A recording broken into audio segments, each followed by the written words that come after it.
Eu gostaria só de deixar esse texto aí para que você entenda o absurdo que é este tipo de revelação dado pelos espíritos a Allan Kardec. Graça e paz a todos, sejam muito bem-vindos ao canal Apologia com P. E antes de mais nada, assistam, se inscrevam, comentem, ativem as notificações. Aqui no nosso canal nós temos muitas informações relevantes para a sua fé, ok? Vamos lá? Graça e paz a todos, sejam muito bem-vindos ao canal Apologia com P. Hoje, mais um vídeo sobre kardecismo.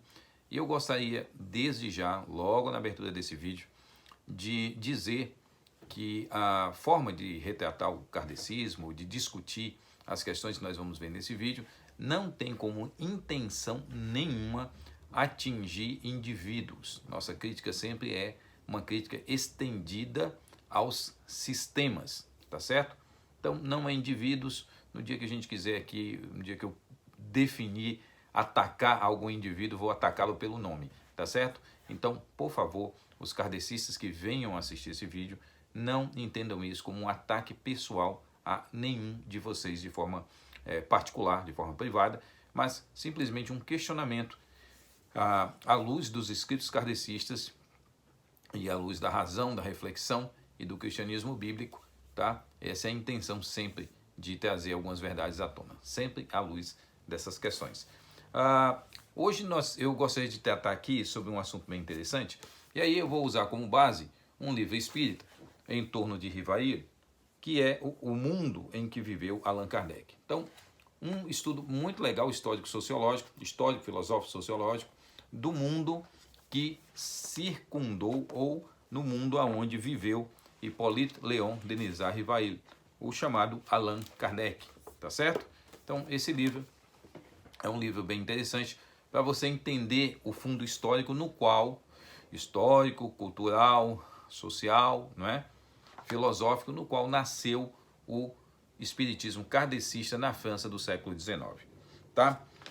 Aqui é uma coletânea de vários textos, né, de vários especialistas em áreas diferentes da análise kardecista, e aí nós temos vários textos, pessoal, não é um autor único, tá? Então, uma coletânea de textos, universo educacional, a multifárias manifestações da espiritualidade na literatura, artes plásticas, Paris, paisagem e modernidade, história entre impérios, enfim. Então, é um livro que trata esse mundo sociocultural, histórico e filosófico que está ali em torno do pensamento de Allan Kardec. Então, essa é a finalidade desse livro. Aqui, na página 265, tem o espiritualismo é assim, uma constante da filosofia francesa que tem suas raízes profundas no espírito francês, formado no clima do cristianismo e prolonga-se no século XX. A página seguinte dessa obra, tá? Tem o seguinte, retrata a seguinte, dá continuidade à seguinte questão. A característica geral dos pensadores da vertente espiritualista nesse período é a tendência do teísmo cristão e a metafísica, descoberta por meio de uma afirmação apaixonada da liberdade e em luta contra o determinismo naturalista científico. Uma das questões do surgimento do espiritismo é exatamente uma afirmação apaixonada da liberdade em luta contra o determinismo naturalista científico, tá? Determinismo esse que estava no positivismo filosófico, que estava na evolução, tá? De alguma forma, evolução das espécies, ela vai tratar isso um pouco antes, próprio da ciência positiva, com destaque para a proposta inovadora da filosofia espiritualista, autodenominada espiritismo, palavra cunhada por seu codificador, Allan Kardec, que se difunde mundialmente ainda hoje. Transbordam do século XIX para o século XX as diretrizes essenciais dessas linhas, mescladas com as matizes históricos, sociais e político-econômicas que lhe deram feição própria em função dos desafios e perplexidades do homem do século XX. Então, ela é bem clara ao afirmar que o espiritismo kardecista ele surge, a visão kardecista surge em torno dessas tensões sociais, culturais, econômicas que estão ali na França do século XIX, em toda a Europa, mas na França do século XIX, onde surge o positivismo. Ou seja, o espiritismo ele tem as suas bases, como qualquer outro movimento religioso, ele tem suas bases também sociais, e ao mesmo tempo que tem essas bases, esse livro retrata de uma forma bem curiosa o fato de que também é um levante contra um determinismo científico positivista. Então, aquela coisa da lei dos 3 estados do Augusto Comte, né? Do Augusto Comte, um importantíssimo pensador do positivismo francês do século XIX, então essa ideia, a ideia lá de que tem uma progressão na ciência, uma progressão, e essa progressão da ciência que ele vê, não é? Depois vai surgir o darwinismo, tá certo? Já no finalzinho da década de 50 do século XIX. Então, essa ideia, olha, a ciência progride assim, primeiro lá as ideias religiosas, mítico-religiosas, depois a segunda fase, a fase mais metafísica, né, filosófica, e depois a fase positiva, ou seja, existe um desenvolvimento natural para chegar até hoje. E aí, imbuído desse espírito também que o kardecismo tenta dar uma resposta, né, tenta dar uma resposta a essa visão materialista da ciência, incutindo aí um pensamento espiritualista que antecede, obviamente, muito tempo antes, a Hippolyte Léon, né, Rivail, que é o Allan Kardec, mas que não segue que cria uma nova forma de expressar esse espiritismo, de expressar essas ideias. Inclusive ele vai cunhar o termo espiritismo, tá certo? Então é um livro bem curioso para você entender melhor esse mundo de pensamentos que gerou o kardecismo, tá?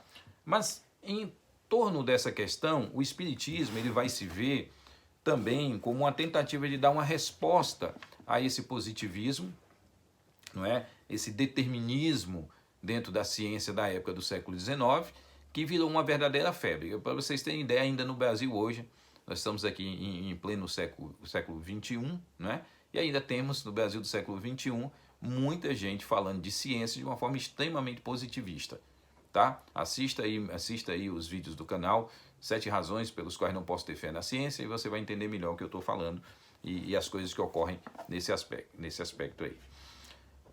No Evangelho segundo o Espiritismo, no capítulo 1, tá? Evangelho segundo o Espiritismo, no capítulo 1, no tópico Cristo, deixa eu ver qual o parágrafo, no terceiro parágrafo, tá? No terceiro parágrafo, que é a quarta questão aí, no final desse terceiro parágrafo, fala assim, falando de Jesus, falou de tudo, mas em termos mais ou menos claros, de maneira que, para entender o sentido oculto de certas palavras, era preciso que novas ideias e novos conhecimentos viessem dar-nos a chave. Então Jesus falou de tudo, mas em termos mais ou menos claros, de maneira que, para entender o sentido oculto, era preciso vir novas ideias, tá certo? Essas ideias não podiam surgir antes de um certo grau de amadurecimento do espírito humano. Então Jesus falou algumas coisas? Falou, mas essas coisas não poderiam ser compreendidas, não poderiam ser entendidas, sem que antes o homem tivesse um grau de amadurecimento maior no seu espírito. E aí ele diz, quando se atinge esse grau maior, a ciência devia contribuir poderosamente para o aparecimento e o desenvolvimento dessas ideias. Ou seja, a ciência era o meio pelo qual o homem poderia ter um clareamento ou um esclarecimento melhor das ideias dos evangelhos ou das ideias propagadas por Jesus. Era preciso, portanto, dar tempo para que a ciência progredisse. Então, ele defende, Kardec era um homem do século XIX, não é? Ele, mesmo que ele critique o materialismo filosófico, não é?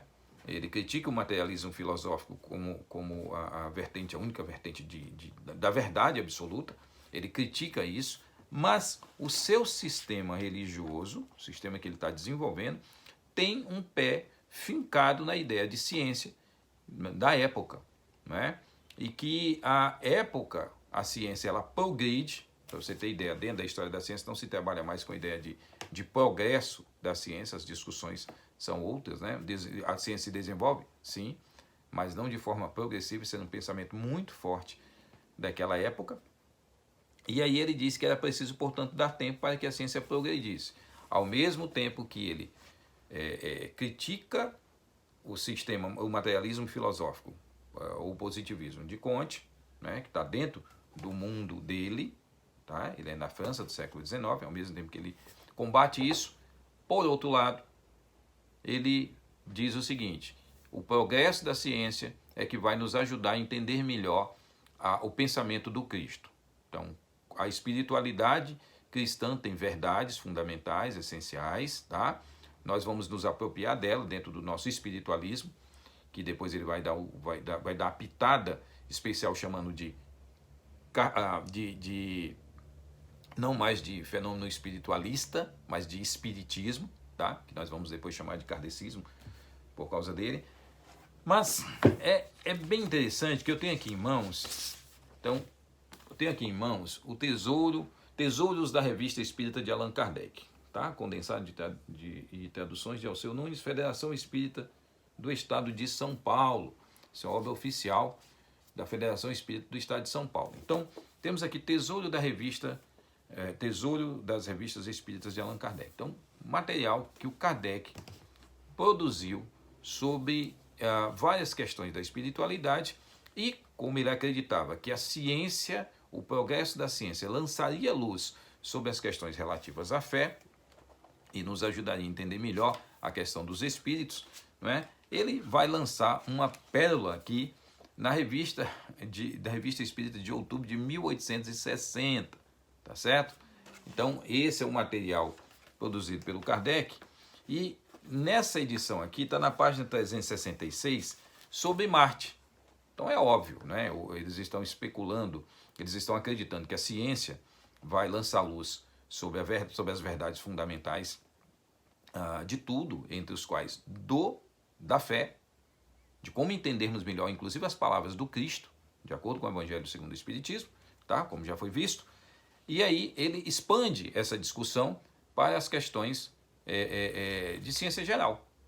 Então, como existe uma evolução dos espíritos, como existe uma progressão dos espíritos e como existem muitos mundos habitados pelos espíritos, dos quais a Terra é apenas um, ok? Segundo o kardecismo, ele vai se atrever a fazer um discurso muito complexo aqui a partir da página 366 sobre Marte. Eu gostaria que você visse como Kardec entendia, como Kardec enxergava isso, e lembre-se, ele é o codificador do espiritismo kardecista, ele é aquele que cunhou o termo espiritismo, tá? O termo anterior era espiritualismo, e ele é a figura mais importante de uma vertente de espiritismo que é fortíssima no Brasil e que tem no Brasil um dos seus maiores crescimentos.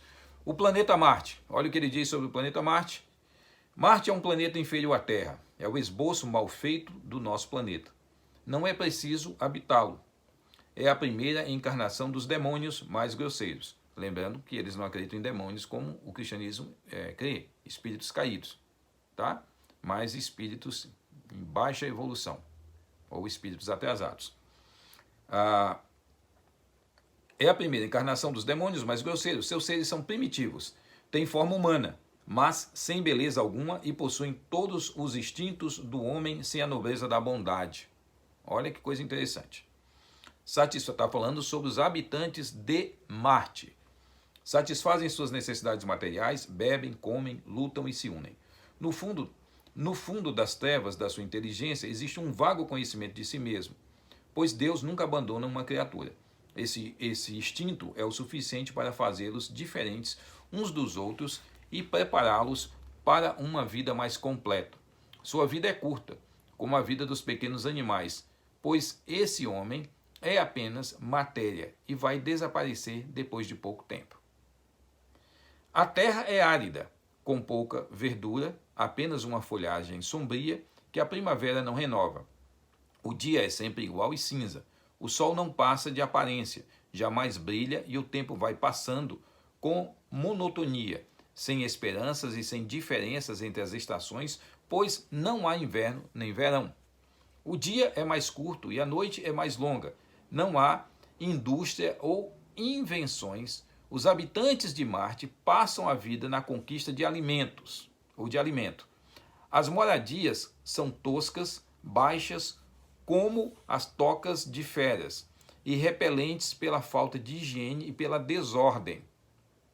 As mulheres se atiram sobre os homens. Aqui eu acho que está aparecendo, eu acho que ele está falando do nosso mundo atual. Não é mais Marte aqui. São mais abandonadas, famintas. São mulheres apenas, com sentimento maternal. Colocam um ser no mundo com facilidade, sem angústia. Só alimentam e ficam com as crianças junto delas até que desenvolvam sua força, para rejeitá-las sem o menor remorso e em seguida esquecê-las. Isso é o trato das mulheres que parem em Marte. Tá? São seres humanos inferiores à humanidade. Aí ele continua. Não há canibais. Não são canibais. As lutas contínuas têm por objetivo apenas a conquista de um terreno melhor para a caça. E caçam em planícies intermináveis como seres sem inteligência, nômades que se deslocam sem parar. Como não há diferença de estações, todos têm as mesmas necessidades e a diferença é mínima entre os habitantes dos hemisférios. Para eles, a morte não provoca terror nem mistério. Significa apenas a podridão do corpo, que queimam imediatamente. Quando um deles vai morrer, logo é abandonado sozinho e usa o pensamento pela primeira vez. É um vago instinto que surge. Ele sente que não é o fim, que alguma coisa desconhecida vai começar, como a andorinha que vai viajar. Embora não seja bastante inteligente, consegue calcular suas vitórias e fraquezas. Pensa em quantos animais matou e fica feliz ou se atormenta conforme os resultados. Tem apenas uma mulher de cada vez. Não podem mudar conforme as conveniências. Por seu turno, elas se agacham ao limiar da porta, lançando pedras no ar como se medissem o tempo. Quando formam um pequeno monte, arriscam olhar para dentro da habitação. Se o homem está morto, ela entra sem nenhum grito e nenhuma lágrima. Retira as peles de animais que o envolvem e vai avisar os vizinhos, friamente, para pedir que carreguem o corpo e o queimem logo que esfriar. Os animais, que sempre refletem os homens, são mais selvagens e cruéis do que os que vivem em outros planetas. O cão e o lobo são uma mesma raça e lutam contra o homem, e também entre si quase todo o tempo. São menores e menos numerosos e variados do que na Terra. Pessoal, eu acho que não dá nem para explicar isso aqui ou tentar, de alguma forma, comentar essa questão. Mas eu gostaria só de deixar esse texto aí para que você entenda o absurdo que é este tipo de revelação dado pelos espíritos a Allan Kardec. Obviamente, século XIX, ele nunca está imaginando que o homem poderia um dia construir sondas, enviar para outros planetas, e essa reflexão, essa análise toda que ele vai fazer do suposto mundo que é Marte, basta, eu não vou nem deixar link aqui no canal, basta você digitar no YouTube aí, sonda em Marte. Você vai ver as imagens de Marte que não retratam em nada, simplesmente menos de zero, não é? A semelhança de Marte que nós conhecemos, perdoe, através da pesquisa de sondas, com aquele planeta Marte retratado nos tesouros da Revista Espírita de Allan Kardec. Isso aqui é uma fake news, né, como a gente usa na ideia moderna, não tem nenhuma relação com a verdade descritiva da suposta vida daquele planeta. Tá certo? Então, eu gostaria só de deixar esse vídeo hoje para que o pessoal aqui refletisse um pouco sobre isso e visse essas inconsistências. Os espíritos falavam coisas aqui, os supostos espíritos de luz falavam coisas para Allan Kardec, ele colocou nessa revista como sendo revelações desses espíritos e que, com o tempo, foi demonstrado essas revelações que não eram verdadeiras. E aí fica a pergunta, se sobre essas questões naturais que o espiritismo, que Kardec, né, teve supostas revelações dos espíritos, se sobre as questões naturais ele não conseguiu descrever a realidade que com o tempo foi demonstrada como sendo uma realidade inexistente, porque não existe ninguém habitando em Marte, não existe alimento lá, não é? Não existem animais, não existem construções de seres inferiores aos humanos, e essa ideia dos seres inferiores era bem própria da época dele, lembre-se. Ele está vivendo uma época que eugenia é ciência, tá? Raças inferiores e superiores. A escravidão tem uma lógica racional e científica. Esse é o mundo que Kardec está vivendo ainda no século XIX. Então, essa descrição dele é totalmente infundada e totalmente descabida. E aí fica a grande pergunta para os nossos queridos amigos espíritas. Vale a pena seguir um sistema onde, nas coisas que ele defende de forma a demonstrar algo natural, descrição do mundo natural, elas são incompatíveis com a verdade? Se elas não conseguem descrever coisas do mundo natural que eu e você vivemos e olhamos e observamos, dá para a gente confiar nas questões espirituais e metafísicas? Que Deus nos abençoe, nos ajude a crescer na fé, nos ajude a ver as verdades de Deus e as verdades do Cristo, o Cristo que tantos kardecistas falam. Se apegue à palavra de Deus, leia os evangelhos e entenda o que o Cristo ensina, porque nele, nas palavras dele, existe verdade e vida. Que Deus nos abençoe em nome de Jesus. Fui.